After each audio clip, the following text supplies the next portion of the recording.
네, 김영환입니다. 작년 말에 신학과 철학을 계속 정리를 했는데요. 그러면서 철학과 신학은 어느 정도 정리가 되면서 이제 성경을 조금 더 정리해야겠다 이런 생각을 했습니다. 그래서 성경 채널을 사실은 따로 파서 거기에 이제 성경 각권 개론을 이렇게 올렸는데요. 1분짜리로 해서 조금 초신자들이 쉽게 성경 각권을 조금 알 수 있도록 올리기도 했습니다.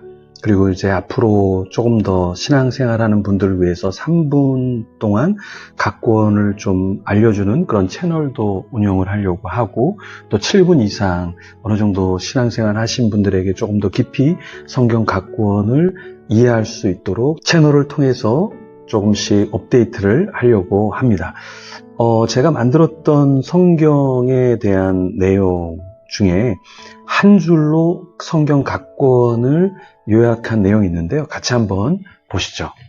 성경 각권 한 문장으로 정리해 보겠습니다. 구약 39권, 창세기, 창조와 민족의 기원, 출애굽기, 애굽 탈출기, 레위기, 거룩과 성결, 민수기 40년 반역 가운데 인구 조사, 신명기 가나안 입성 전 언약의 갱신, 여호수아 가나안 땅 정복과 분배, 사사기 타락, 구원, 부패, 악순환, 룻기 헤세드의 사랑, 사무엘상 사울의 통치, 사무엘하 다윗의 통치, 열왕기상 유다 왕들의 역사, 열왕기하 이스라엘 왕들과 유다 왕들 몰락 역사, 역대상 다윗 가문의 역사, 역대하 솔로몬 이후 왕국 분열 역사, 에스라 성전 재건과 백성의 개혁, 느헤미야 성벽 재건과 영적 회복, 에스더 한 개인과 민족을 향한 하나님의 섭리, 욥기 악과 고난의 문제, 시편 경배와 찬양, 잠언 여호와 경외와 지혜, 전도서 인생 허무 속 기억해야 할 창조주, 아가서 사랑의 노래, 이사야 멸망과 회복, 예레미야 경고와 심판, 예레미야 애가 자비와 회개 기도, 에스겔 예루살렘 멸망과 회복, 다니엘 세상 나라와 하나님 나라, 호세아 이스라엘 배신과 하나님 사랑, 요엘 여호와의 날, 아모스 하나님의 공의와 심판, 오바댜 에돔의 멸망, 요나 이방 나라 느느웨 성교, 미가 공의와 사랑 회복, 나움 느느웨의 멸망, 하박국 믿음으로 사는 의인, 스바냐 여호와 심판의 날과 구원, 학계 성전 완성과 순종의 축복, 스가랴 메시아 준비, 말라기 형식적 종교생활 청산, 신약 27권 같이 정리해 보겠습니다. 마태복음 왕으로 오신 예수님, 마가복음 고난의 종, 누가복음 인자로 오신 주, 요한복음 말씀이신 그리스도, 사도행전 초대교회 복음 행전, 로마서 이신칭이, 고린도전서 교회 문제, 고린도후서 바울의 사도권 이슈, 갈라디아서 그리스도 안에서 자유, 에베소서 주님의 몸된 교회, 빌립보서 주님 안에 기쁨과 일치, 골로새서 이단 논박, 빌레몬서 오네시모 용서, 데살로니가 전서 재림 대망 가운데 세상 속 신앙생활, 데살로니가 후서 종말 전 거짓 교사 가르침 떠나 성장, 디모데 전서 교회 지도자의 자세, 디모데 후서 종말 전 거짓 교사 가르침 떠나 성장, 디도서 목회자의 삶, 히브리서 그리스도의 우월성, 야고보서 행함의 믿음, 베드로전서 환난을 이기는 산 소망, 베드로 후서 거짓 교사 경계와 그리스도 안에서 성장, 요한 1서 사랑 실천, 요한 2서 계명 실천과 이단 경계, 요한 3서 영혼 잘됨과 선한 것 본받을 것, 유다서 거짓 사상과 경계, 요한계시록 고난 가운데 재림의 주님 고대. 수고하셨습니다. 다시 한번 반복하셔도 좋겠습니다. 성경 읽을 때 유익할 줄 믿습니다. 이해가 되시나요?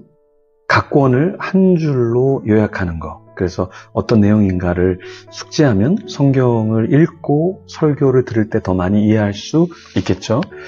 오늘 느헤미야 9장은 모세 오경부터 역사서와 바벨론 포로기 전후 선지서 내용을 컴팩트하게, 아주 타이트하게 담고 있습니다.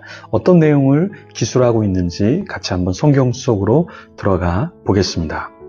느헤미야 9장 1절에서 8절까지의 말씀인데요. 오늘 먼저 1절부터 3절까지의 말씀 같이 읽겠습니다. 그달 스므나올 날에 이스라엘 자손이 다 모여 금식하며 굵은 베옷을 입고 티끌을 무릅쓰며 모든 이방 사람들과 절교하고 서서 자기의 죄와 조상들의 허물을 자복하고, 이날에 낮 4분의 1은 그 제자리에 서서 그들의 하나님 여호와의 율법책을 낭독하고 낮 4분의 1은 죄를 자복하며 그들의 하나님 여호와께 경배하는데 그달 스무 나흘 날은 언제를 말하는 것일까요?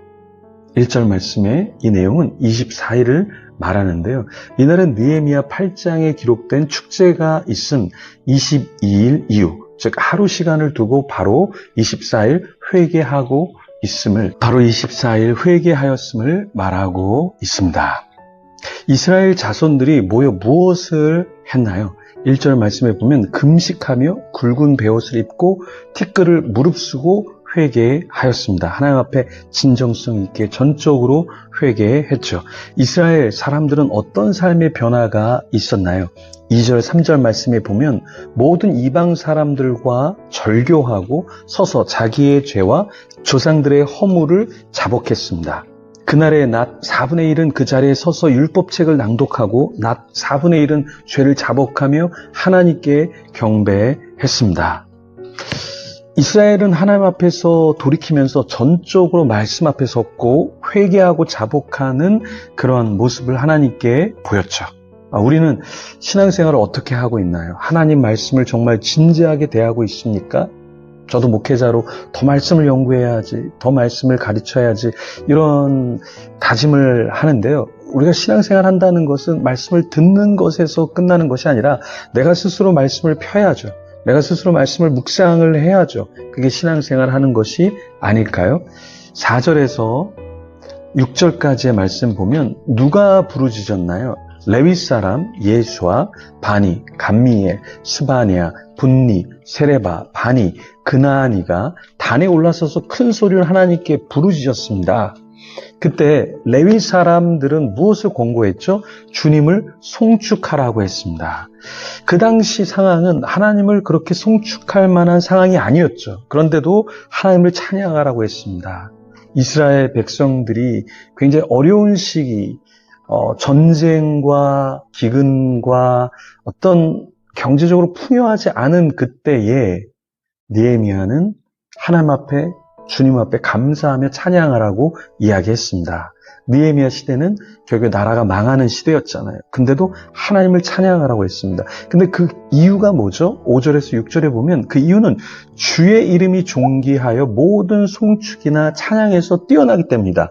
그러니까 하나님이 나에게 무엇을 주셨고 하나님이 나를 이렇게 축복해 주셨고 높여 주셨고 부를 주셨고 이게 아니라 그냥 하나님이 하늘들의 하늘 1월 성신 땅과 땅의 만물 바다 그 가운데 모든 것을 지으시고 보존하시기에 그러니까 주님이 주님이시기에 창조주이기 때문에 그냥 주님을 경배해야 한다 이렇게 이야기했습니다. 복음에는 두 가지가 있습니다. 하나님이 복음 그 자체이고 하나님이 주신 복음 그래서 우리가 선물로 받는 복음, 축복의 복음이 또 있죠. 그런데 우리가 신앙생활에서 신앙생활이 조금 루즈해지고 우리가 종교화되면 어떠냐면 우리가 하나님 존재보다 하나님이 주신 선물, 축복에 우리의 시선이 가 있다라는 거예요. 그래서 하나님 왜 나에게 선물 주시지 않아요? 왜 축복 주시지 않아요? 왜 나에게 이렇게 많은 걸 주시지 않으세요? 그러면서 하나님 앞에 실망했다고 이야기한다는 거예요.